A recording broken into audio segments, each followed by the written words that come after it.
अस्सलामुअलैकुम। अब हम आ जाते हैं towards the advantages of cohort study. इसमें भी निमोनिक यूज़ करेंगे, जैसे कि हमने निमोनिक यूज़ किया था किसमें, केस कंट्रोल स्टडी में। तो निमोनिक क्या है, find A R. A R क्या है अहमद भाई? ए आर से कंसिडर करो आप क्या हो, फौजी हो। फौजी के पास क्या होती है, ऑटोमेटिक राइफल। तो इस निमोनिक को आप यूज़ कर सकते हो in order to memorize the advantages of cohort study. What is the mnemonic? Find AR. F stands for F stands for that it is a forward study. Advantage तो नहीं है लेकिन सॉरी, एक ब्रीफ सा आपको हिंट मिल जाता है कि ये जो है कोहॉर्ट स्टडी क्या है, फॉरवर्ड स्टडी है। सेकंड, फॉरवर्ड स्टडी कैसे, एक्सपोजर होता था हमारी आंखों के सामने, फॉलो अप होता रहता था, होता रहता था, होता रहता था, आखिर में क्या हो जाता था, डिजीज हो जाती थी। तो we move in a forward direction, so this is why it is called as forward study. Cohort study is called as forward study. Second क्या था, सेकंड था कि इसमें हम इंसिडेंस क्या कर सकते हैं, फाइंड कर सकते हैं। अब देखो इंसिडेंस क्या था, न्यू केसेस ना। तो हमारी स्टडी ही के दौरान हमें न्यू केसेस देखने को मिलते हैं। हमने यहाँ पे खुद एक्सपोजर करवाया, follow up follow up follow up करते रहे करते रहे करते रहे, आखिर में किसी एक पॉइंट पर हमें डिजीज़ देखने को मिल गई, डायग्नोस हो गई। So new disease, new cases are called as incidents. और हमने चूंकि डिजीज़ को आइडेंटिफाई कर लिया, इसी तरह हमने इंसिडेंट्स को भी आइडेंटिफाई कर लिया। तो दो कौन कौन से एडवांटेजेस हुए, पहली that it is a forward study, second that incidents can be calculated. तीसरा, एन से नो रिकॉल बायस। केस कंट्रोल स्टडी में रिकॉल बायस थी, जिसकी वजह से हमारी फाइंडिंग्स जो हैं अगड़ बगड़ हो सकती थी। इसमें कोई भी रिकॉल बायस नहीं है। क्यों? क्योंकि देखो हमने अपनी आंखों के सामने क्या करवाया था, सब्जेक्ट्स का एक्सपोजर करवाया टू अ रिस्क फैक्टर, उसके बाद फॉलो करते गए, आखिर में हमारी आंखों ही के सामने डिजीज़ हो गई। इसमें किसी तरीके का जो रिकॉल बायस था, जंजाल था हमारे पास केस कंट्रोल स्टडी में, वो यहाँ पे नहीं हुआ। तो चिल सीन हो गया।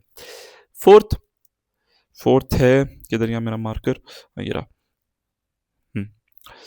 फोर्थ है दैट डी से डबल रिजल्ट्स हमें मिल सकते हैं। डबल से मतलब multiple results on exposure to one agent.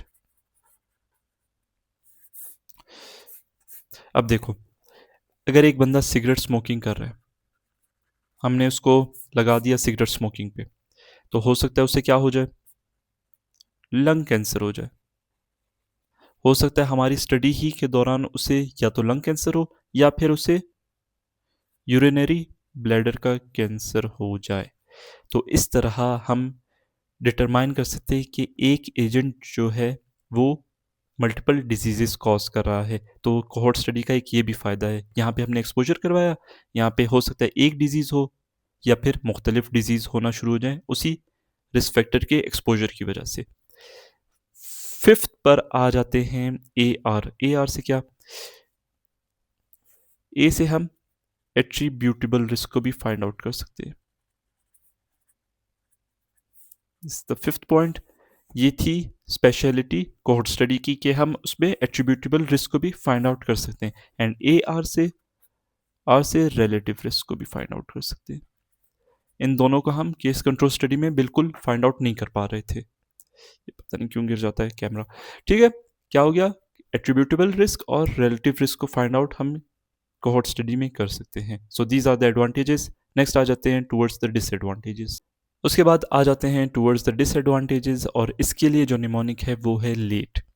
क्या बनता है, एल से लॉस टू फॉलो अप। अब देखो हमने एक्सपोजर करवाया था, ये एक्सपोजर करवाया, फॉलो अप होगा तभी तो टाइमली डायग्नोसिस होगा और हम डिटरमाइन कर लेंगे कि ये एक्सपोजर ही बला है जिसकी वजह से ये डिजीज़ हो रही है।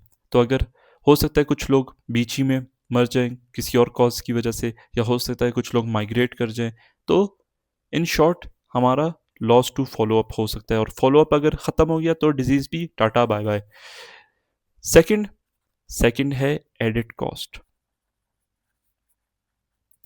कोहॉर्ट स्टडी बहुत ही कॉस्टली प्रोसेस है। इन शॉर्ट कैसे?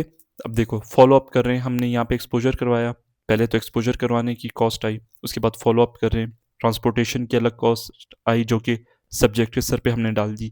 उसके बाद डायग्नोसिस करवाना है, डायग्नोसिस करवाना है किसका ज़िम्मा है?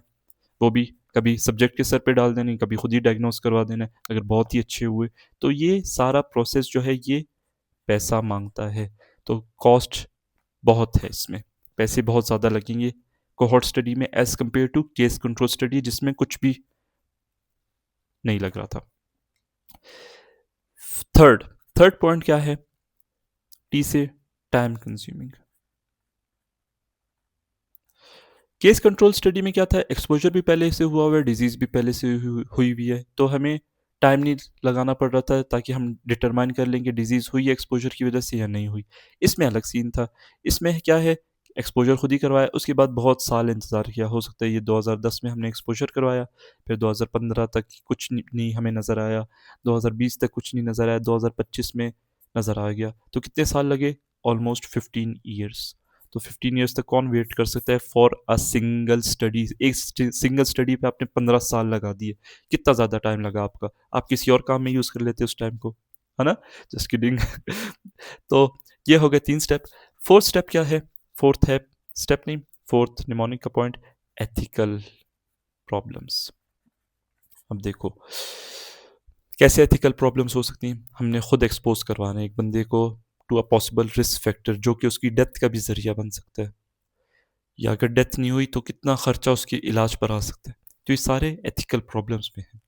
तो इस वजह से अगर एथिकल प्रॉब्लम्स को अगर लिया जाए तो cohort study is not a good option.